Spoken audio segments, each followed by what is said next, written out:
Hi friends, how you doing? Sorry about that, I'm trying to work my extremely unworkable legs around tripods here. Hi, it's 4th of November. I was going to say 2011 then. It's 2022. Doesn't time fly? 10 years just like that. Hi, right, okay. I did want to change the background up this morning, and I was going to record this over there, but I wanted to get the pictures of my children that are on the wall behind me, and they wouldn't fit. So I'm back in my usual place,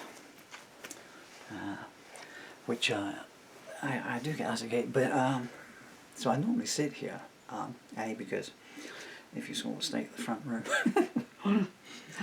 you only ever see this little bit here with the guitars there and me sitting here sometimes, but the detritus of invalidity is all scattered around there. And also I like to sit here because I see them in the viewfinder. I apologise for not staring you in the eye. I keep going to the viewfinder because I like to have different things regarding my children behind me that I can see in the viewfinder. So to me, whenever I'm looking at the viewfinder, it's like I'm just talking to my children, you know. So if I go off at a tangent one point and say, did you clean your teeth this morning? You'll know why. I've got to stop all this preamble at the start. Oh, but this is Slothy, who Dylan doesn't know. There's a backstory there that will come out in a song one day for certain. But anyway, so if you do get to see this video before Daddy gets to talk to you in person again, Dylan, which is looking highly likely, Slothy's back. And also some shameless advertising. My new book, Love, is there. But that was just like a little joke on my part. It hasn't worked out very well. But, can I do this here? But the front cover of Love is that tree over there. Because all I could do was take my walking frame out into the garden and take a picture of the sky. So the front cover of Love is what you're seeing behind me there. Anyway. Oh gosh, I just realised how thin my arms are getting. Okay, let's get on with things here.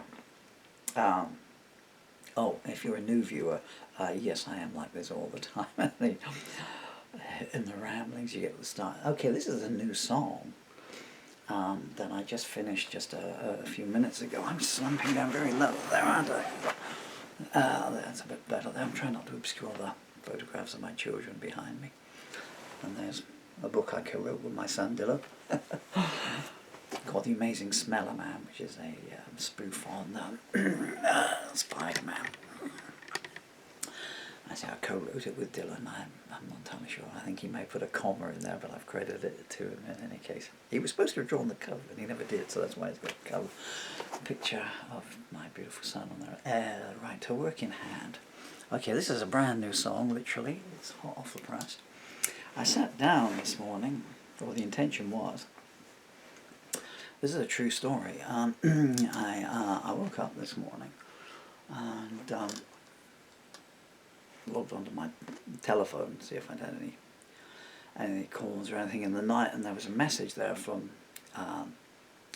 one of my wonderful subscribers. I haven't actually read the full message yet. But it's the bit I've read, and I'm bleary-eyed first thing in the morning because my eyelids no longer work. Everyone thinks it's disease, and they focus on the fact it takes your arms and legs out, and it does do that. Am I shrinking? What's going on here?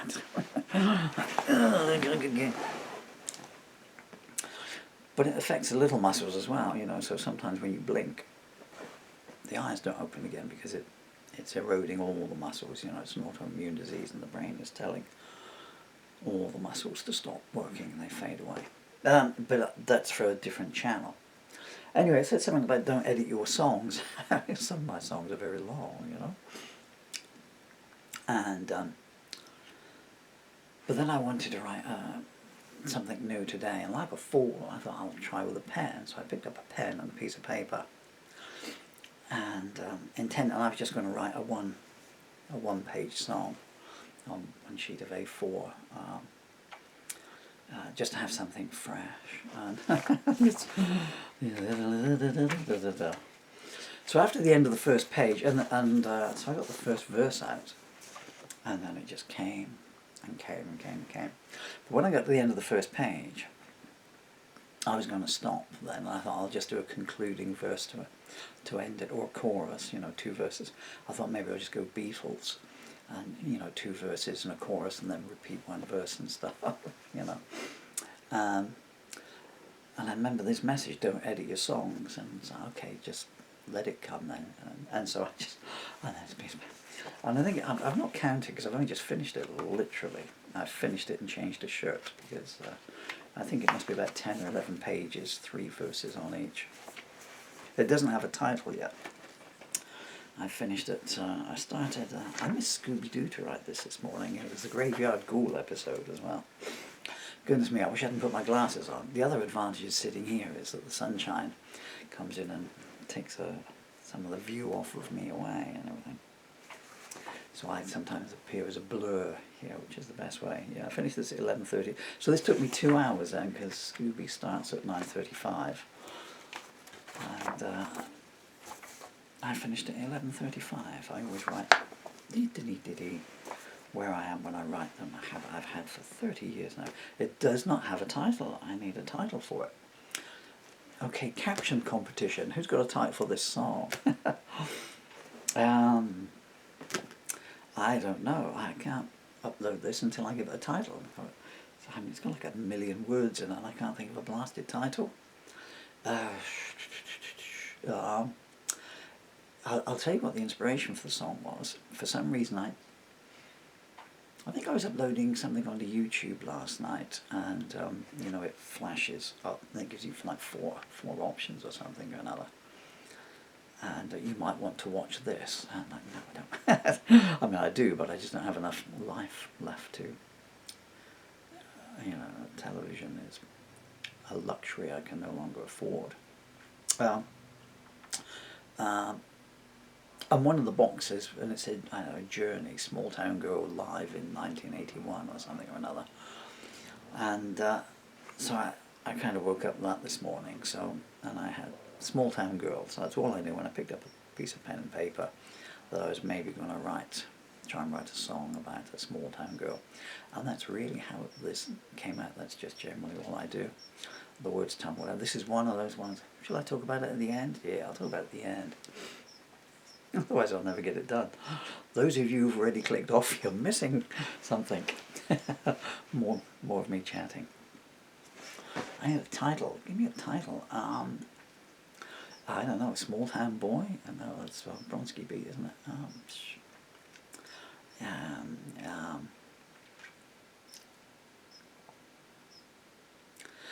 Okay, the provisional working title of this is going to be called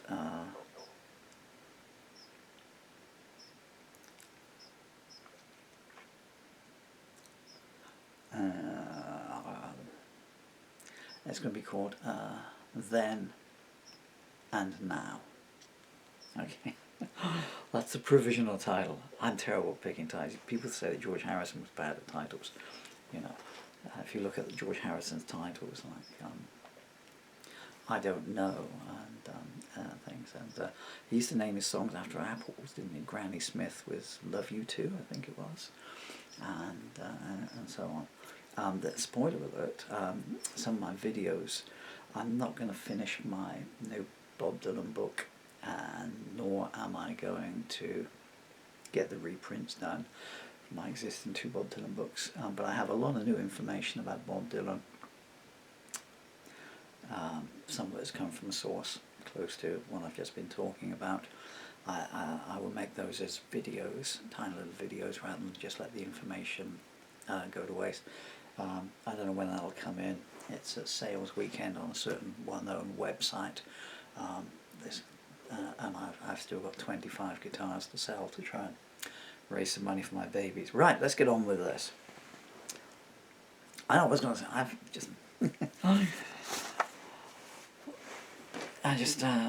not gone back through this, so all I've done is put the pages in order. So, there's a lonesome bell tolling in the distance.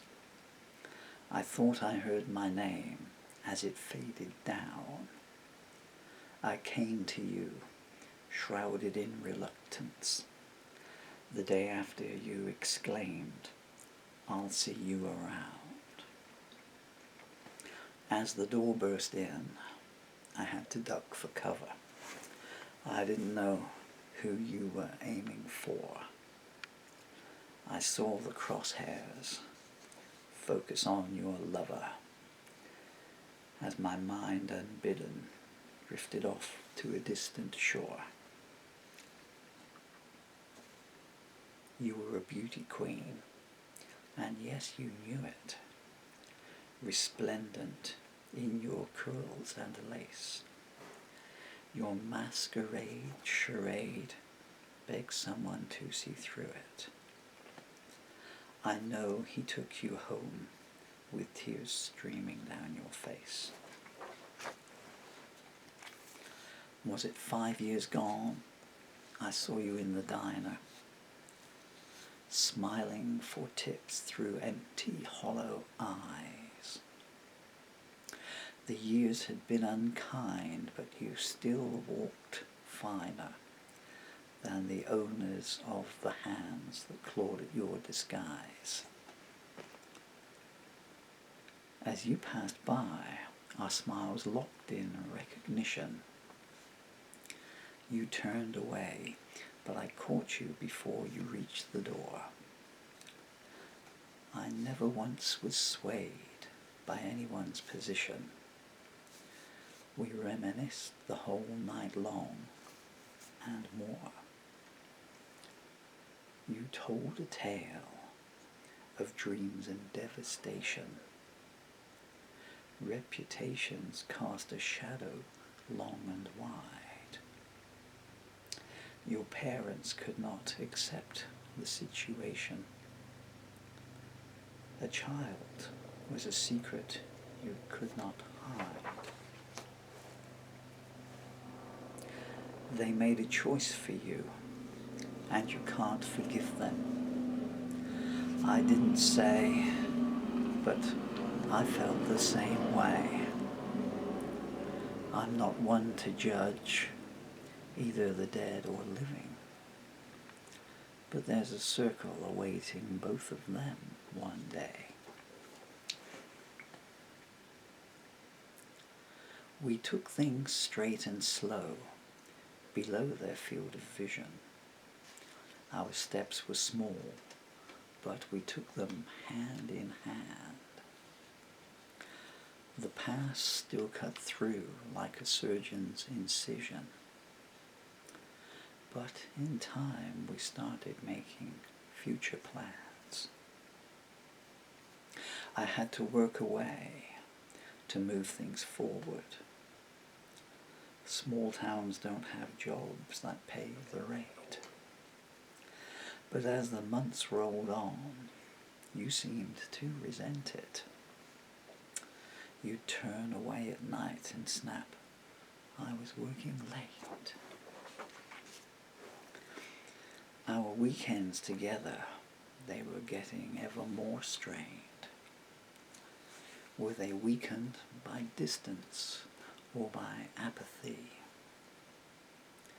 When I tried to ask you, your rage was unrestrained.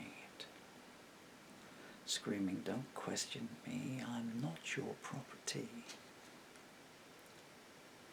One week I got hit by a bad flu. I had to drive home 2 days early. You were in the shower, and what hit my view was a bedroom floor covered in lingerie.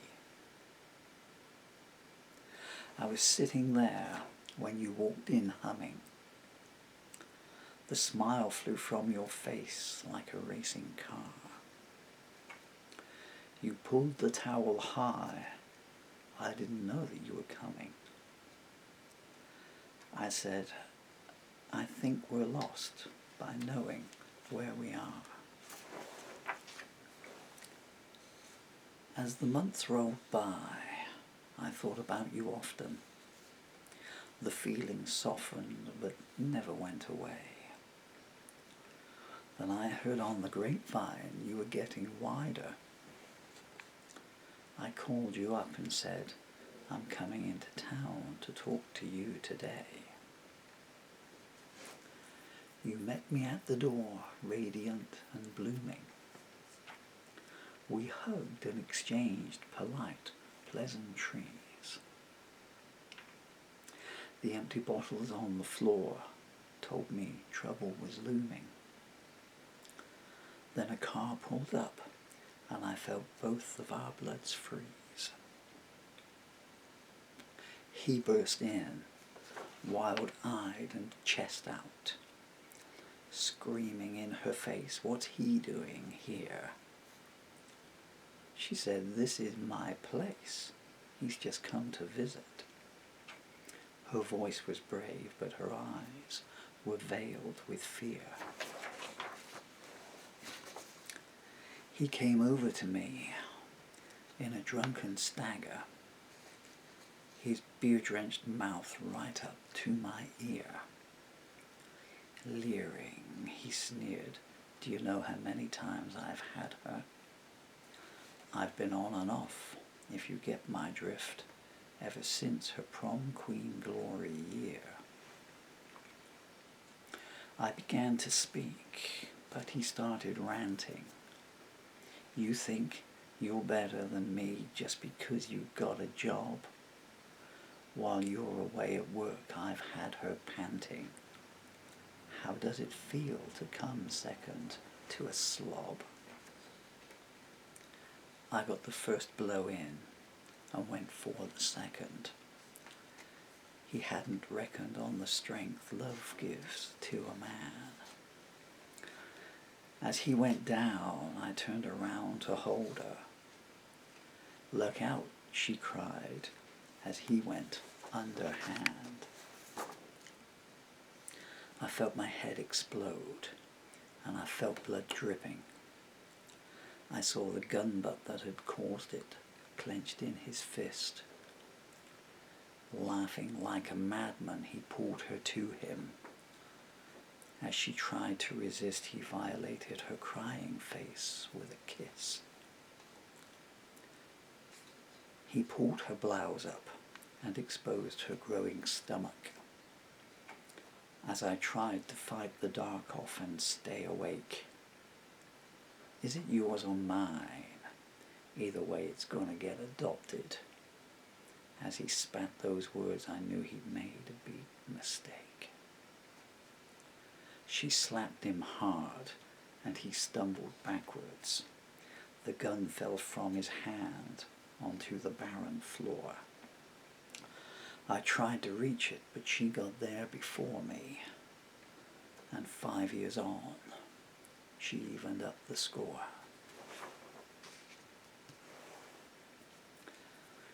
The body bag was wheeled out as they took our statements. No charges pressed. It was self-defense. She moved in with her parents to try and repair abatements. It didn't work out, but they lived with the pretense. I hear a noise. My mind snaps to the present. My twin boys are calling me to come and play. She smiles at me. I wonder where the years went. I kiss her and say, I only focus on today.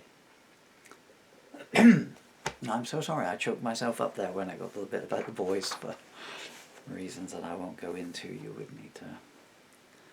It's all in this one, actually. There you go. This isn't a plug, it just happened to be the postcards from an empty wishing, poems from an empty wishing well. Let's not go that route. Do you know, that's the first time I've read it back since I wrote it, because, like I say, I only finished writing it,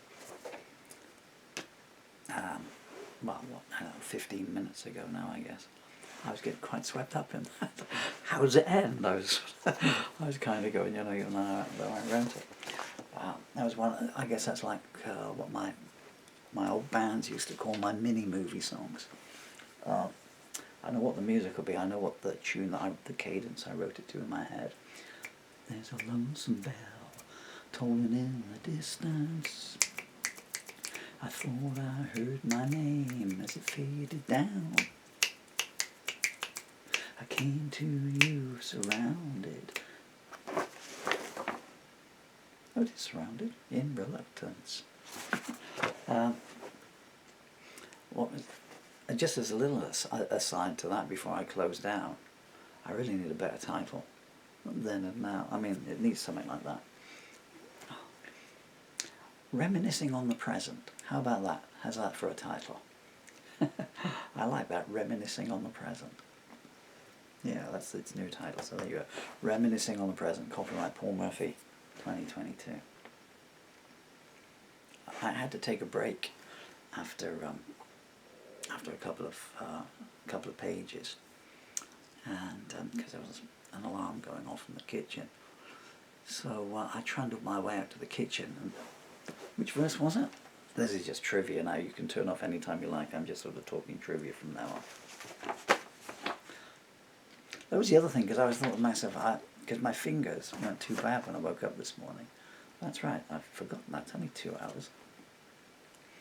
And so I was going to write a song and record it. I thought, my fingers, I think the legs are weak this morning. And I thought, well, I'll just strap the legs up, stand up and write a song and play the guitar. Because one of the reasons I've got so many songs is I seldom go back to my old songs. Certainly not in the days that I'm no longer playing concerts, I don't revisit them anymore. I can never remember the words. And I just write new ones. That's how come Prairie Winds is now 7,000 words long. What was I talking about? Can anyone remember? Oh yeah, so I was going to do that, but it never happened, and because there's no way. Then it went to 2 pages, and I thought, okay, I can do 2 pages, because I can do the old trick of sellotaping 1 page underneath the camera, sellotaping 1 page to the microphone stand. But then it just went, what is it? It's just exploded, like, the storage kept tumbling out. And that happened when I wrote Maybe Tomorrow, Maybe Next Year as well. Because you can't write as fast as the words come. So there's one verse, I'll never remember it now, I guess. Go get a cup of tea while I just turn some pages over.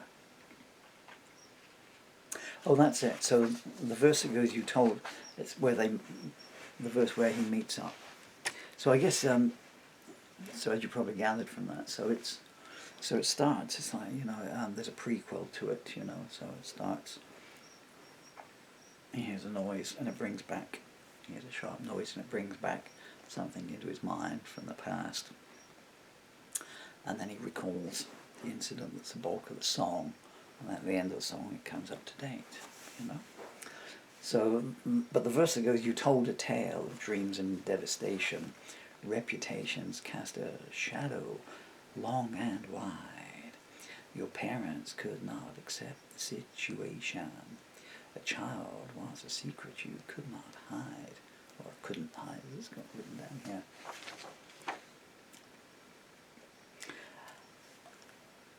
Normally the words just come to me and I write them down straight as they come to me, but if I take a break, what happens is that other words come along as well. So as I'm going to the kitchen, so I had that line there, you told a tale of dreams and devastation, and the third line kept coming to me, and a myriad, a multiplicity of third lines just kept coming to me. People just don't forgive what they call a mistake. And then it was going to go on and, their hearts began to break.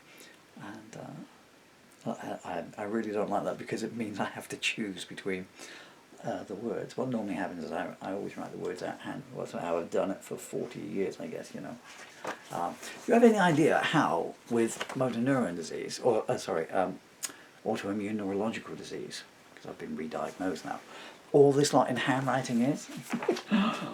Pain, as Nirvana once sang.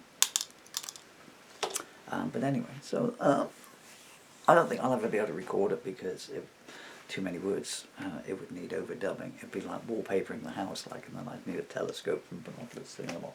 So this is all you're going to get. I may do another read through later on. But thank you, one of my dear subscribers, because that song would have ended at the first page had I not woken up this morning and my telephone said something about don't edit your songs down. because I have been done. That's what I was going to say about the thing. Yeah. So normally I just write them and then I record them straight away. This is my normal modus operandi for. Well, since I had a home recording studio.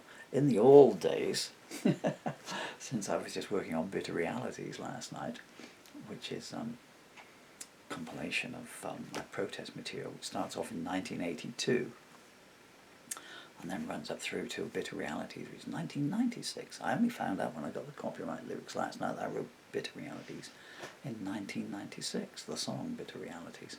I thought I'd written it earlier than that. Because 82 to 86, I guess, were the big, well, not the big protest years, but that's mainly what I did then.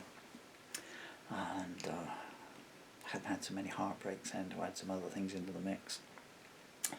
And I don't know, maybe I was just more concerned about other people than myself then. Who knows, whatever.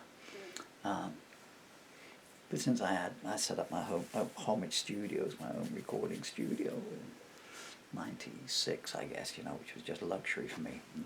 I didn't have to play live too much anymore, and I could just record all the time, None of this, playing concerts and, trying to shivvy up a fiver here and a fiver there, and try and book some studio time.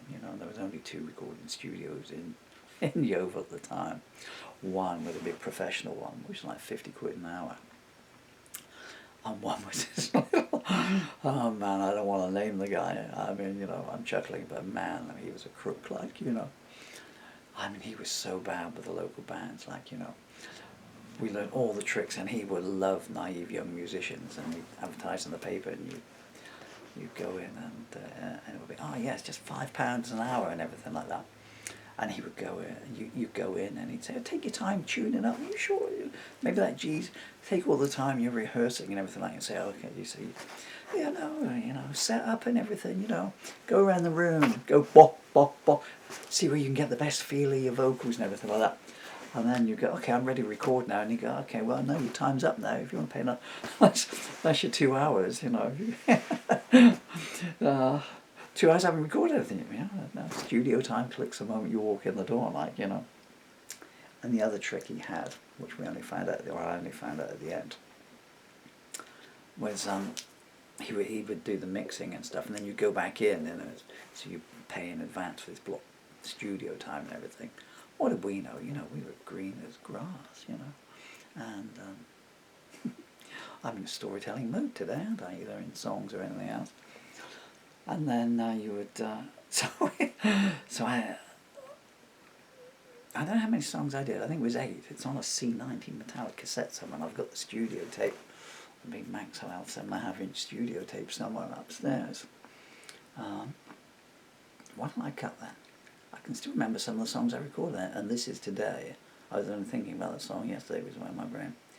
I think I must have done While the Bridge is Burning then. Fence across the highway, keep the poets in, the prophets working overtime, say now is the day to begin, the burial of an unknown man who must have been someone's twin. D minor, and the movie queen says I have been where lovers cannot go, all that is black, and no one comes back, boom, boom, boom, from where the hard wind blows. Back up to the A minor, which was a song about one of Mrs. Thatcher's many recessions. I wrote that. First Love Song is on there, and I Need You, I think, is on there. I'm getting way off of tangent here. What was I talking about? Oh yeah, so recorded these 8 tracks and everything, and did some overdubs on them and everything. And then I go up to collect, and he was going to mix them, and then I go up to the mixtape, and he says, well, we ran out of studio time. He said, I've spent you 50 quid, Paul. He said, if you want me to finish the songs off, it's going to be another 20 quid, all right? And he pulled this trick with everyone, like, never pay in advance, Man, he was such a crook. I had a big, what the heck was that name of that organ I had? It kind of looked like a Mellotron. It was about the same size as a fridge freezer. This big keyboard I took in, and I was going to record keyboards, overdub keyboards on some of the songs. bring yours in. He said, if you don't like mine, bring yours in. So I staggered up all these stairs with this thing. And it was a Moog, I think. And just things I haven't thought about in 40 odd years. Like, oh, all these repressed memories coming back.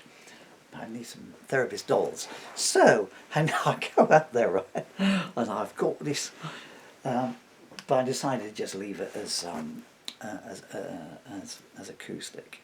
I always kind of like the basement tape feel, which is my own recordings to this day are still rough and ready. You know, I was never interested in production. I like to hear my songs done very well, but I don't have the time or the patience to do it, you know. And if they're rough and ready, you know, that's just what I like, you know. So whenever you see any of these videos, if you'd ever come and see me on stage, and this chatting as well, this is exactly how I used to be on stage. I just put the guitar down and just start rambling on, and you know, just drift off into my stand-up act sometimes as well, because I used to do stand-up as well, like, you know. And God, do you know, I've had a girlfriend for 6 months now. My mate said to me, you want to try Grinder? I bought one last night, sounded half me knob off. I'm not saying my ex is easy, but Grinder... I'm not saying my ex is easy, but Tinder give her air miles. Like that, anyway. So I left the... so I took the tapes on, I wasn't going to do it, and I left the keyboard there, and then I was away doing gigs or whatever. And I went back a couple of weeks later, and I said, I've come from the keyboard. What keyboard? I said, my big Moog. Anyway, no keyboard here, son, don't know what you're talking about. You know, he'd flogged it like, you know, he would do that, you know. Not just me, you know, but, you know, all us naive young musicians, you know, you go in there, and, you know, if you left a guitar there and didn't come back for a couple of weeks, the next guy that came in for a session, there's a nice guitar in the corner there, we'll buy it, 20 quid, you know, and he'd just sell whatever you left behind, he'd sell and everything, you know. I mean, plectrums, harmonicas, you know, I mean, just... And but he was a rogue, and the reason I'm chuckling is because I can still think of his girlfriend. I can't think of her name now, but I can see her face, and she was drop dead gorgeous, actually. I remember meeting him in a pub in Yeovil, maybe a year later. Marlene, that was the other song. Oh, where's the guitar? Marlene, Marlene. He loved that song. I was singing Jolene, that was I. It's a E. Is it E? And the A minor diminished seventh. It's got a really interesting chord change. Introduction to it. Marlene, Marlene, eyes like sapphires, lips like the rain. And I bumped into her, and she just looked so embarrassed, you know. Enough reminiscing. What was the title of this song again? Reminiscing. That's why I've got the word reminiscing. Reminiscing about today, is that right? Reminiscing about the future is a little bit too arty a title. So anyway, that's a brand new song there, and a brand new ramble. Okay. Dylan, Slothy's in the background. Thank you for your time, viewers. You're wonderful people. Have a great day, whatever you're doing, okay?